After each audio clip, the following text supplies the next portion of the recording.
Nonverbals are anything that communicates but is not a word. The public knows them as body language. How we dress, how we walk, have meaning, and we use that to interpret what's in the mind of the person.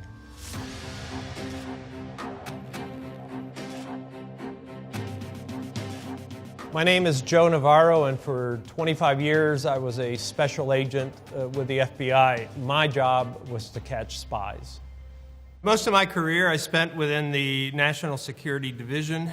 A lot of it had to do with looking at specific targets, and then it was about, well, how do we get in their heads and how do we neutralize them? Our security is based on nonverbals. We look at the person through the peephole. We look at who's behind us at the ATM machine. We know from the research that most of us select our mates based on nonverbals. So we may think we're very sophisticated, but in fact, we are never in a state where we're not transmitting information. There's a lot of myths out there. The ones that stand out is if you cross your arms, that it's a blocking behavior. That's just nonsense. Even when you don't like the person that is in front of you, this isn't to block them out, it's actually to self-soothe. Because in essence, it's a self-hug. When you're sitting at a movie and you're watching, you're going to cross your arms. You're waiting for somebody, you tend to do this. What's interesting is we do this behavior more in public than in private. The other one that really stands out is as we think about something, we may look in a certain way. As we process the information, we may look in another way. It's certainly not indicative of deception, and it really shouldn't be used that way. All we can say is the person is processing the information. The other misconceptions are that if the person clears their throat, touches their nose, or covers their mouth, they're lying. We do these behaviors as self-soothers. They're pacifying behaviors. Scientifically and empirically, there's just no Pinocchio effect. And people who prattle that and say, well, we can detect deception because the person touches their nose or covers their mouth, that's just sheer nonsense. We humans are lousy at detecting deception. Espionage work is often nowhere near what we see in movies, and in one of the cases, we had information from another country saying, you have an American we think is actually a mole who somehow entered the United States, is able to pass as an American, but he's here working for a hostile intelligence service. And just fortuitously, he was videographed coming out of a flower shop. We're looking at the video, and everybody in our small unit, we were saying, well, there's not much there. You know, he's coming out of the shop, getting in his car. And I said, stop the film right there. Just as he came out of the shop, he took the flowers, and most Americans tend to hold the flowers by the stalk so that the flowers are up. This individual took them and grabbed the stalk and then held the flowers so that they were facing down. And I said, that's how they carry flowers in Eastern Europe. Rather than confront him about, are you a spy, I decided to do what's called a presumptive. So as I sat there with him, I said, would you like to know how we know? And he had this look on his face, and I said, it was the flowers. And then he confessed. When I came into law enforcement, I thought it was all about the confession. It's really about FaceTime. In my 25 years in the FBI, it was a rarity that a person didn't eventually reveal what I needed to know, because we would sit down and have these very lengthy conversations. I look at behaviors to do an assessment. What is this person transmitting in relation to any stimuli? My further questioning comes from my observing these behaviors. The first thing I look at is I look at the hair. Does it look healthy? Does it look well-groomed? The forehead is very interesting because a lot of times we reveal stress.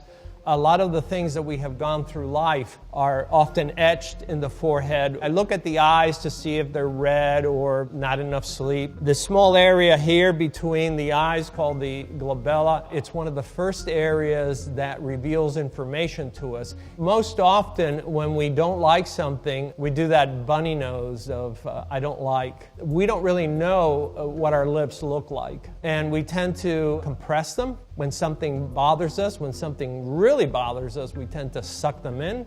The mandibula, and look at the cheeks. We may do something like this. We'll rub our tongue against the inside of the cheek. But when we try to hide it, then it tells me that this person is trying to do some perception management. And if they are, I want to know why.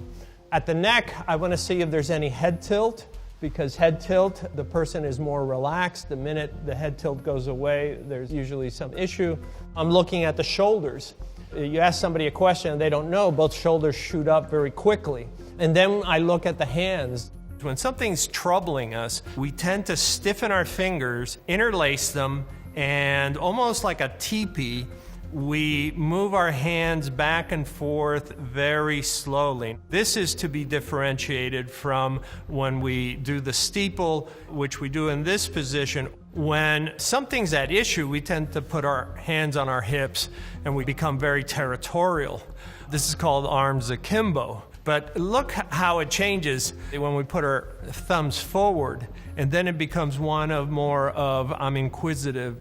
But I also look for any behaviors of ventilating, because men tend to ventilate at the neck, and we do at the very instant something bothers us. And then I look at the legs to see if there's any brushing of the legs with the hands, which is, again, to pacify. And then the feet. Do I see any behaviors such as wiggling of the feet, kicking of the feet?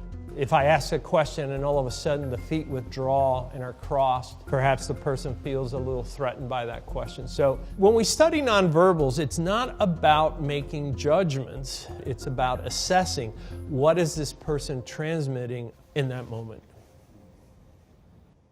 It really is looking at an individual and saying, what are they transmitting?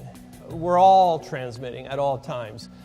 We choose the clothes that we wear, how we groom ourselves, how we dress, but also how do we carry ourselves? Are we coming to the office on this particular day with a lot of energy, or are we coming in with a different sort of pace? And what we look for are differences in behavior down to the minutia of what is this individual's posture as they're walking down the street? Are they on the inside of the sidewalk, on the outside? Can we see his blink rate? Can we see how often he's looking at his watch?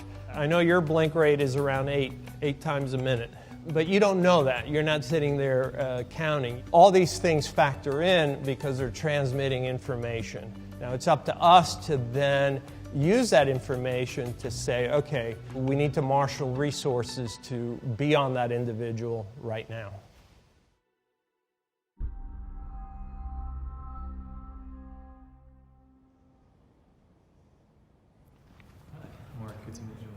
So in most Western cultures, the first time people touch is when they shake hands.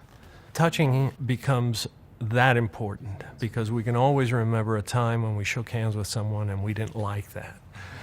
It's also the first time when our bodies release these bonding chemicals that say, I like this person or I don't like this person. So handshaking is both necessary and essential in most cultures.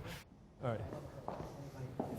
Pigeons are supposed to be like dirty birds. Nobody actually ever, got them as a pet. Ladies, hi, I'm Joe Navarro. Joe, I'm Laura. Laura, Nice to how are meet you? And you are?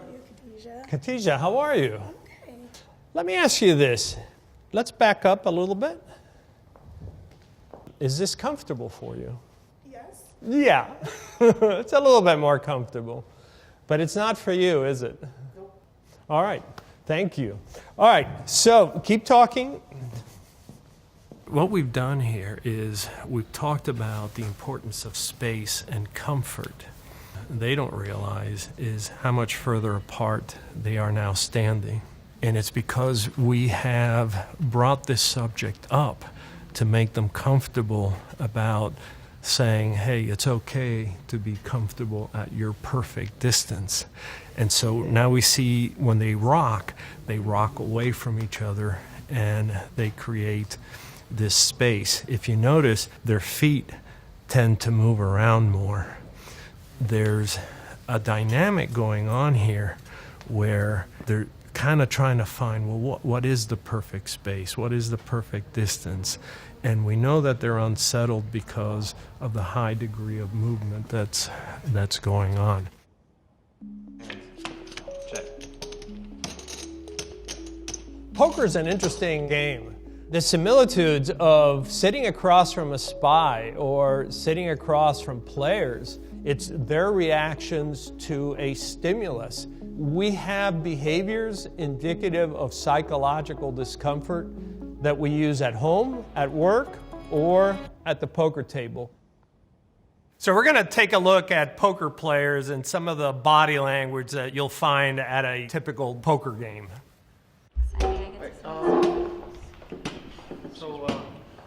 So we'll pause it right there. So one of the things that you first notice is that when a table is called, this is the first time many of them see each other. This is a great opportunity to be looking for behaviors indicative of discomfort. We're going to see the individual shifting in his chair. We're going to see one individual reaching over and grabbing his shoulder. The woman in this case, her shoulders are rather high. This is a great opportunity, even before the game starts, to collect poker intelligence. All right, guys. Button is good. Button is good. Let's do So we'll stop right there.